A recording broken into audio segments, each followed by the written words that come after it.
On peut être illettré, mais savoir bien manipuler et installer les équipements solaires. Et c'est encore plus intéressant lorsque ce sont des femmes issues de milieux ruraux qui le font. Elles sont une trentaine de femmes désormais aptes à vous offrir leur service dans le domaine de la technologie solaire. Et ces techniciennes du solaire ont été formées grâce à un partenariat entre le ministère en charge de l'Environnement et l'Institut mondial pour la croissance verte. Découvrons-les dans ce reportage de Chantal Ouedraogo.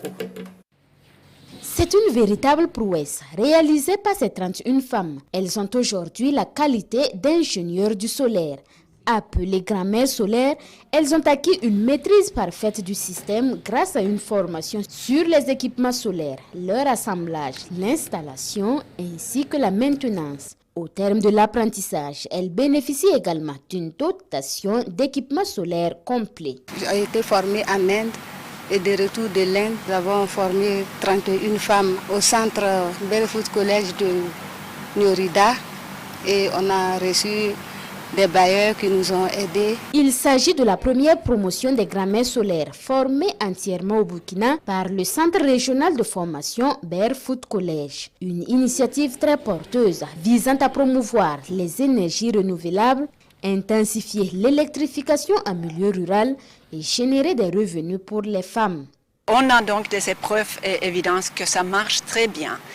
Premièrement, pour la promotion des énergies solaires dans les villages. Et deuxièmement aussi, ça a un fort impact à la position de ces femmes une fois qu'elles seront de retour dans leur village. Ça change vraiment leur statut socio-économique. C'est un projet qui est très important parce qu'il véhicule les messages de résilience, des messages d'adaptation au changement climatique.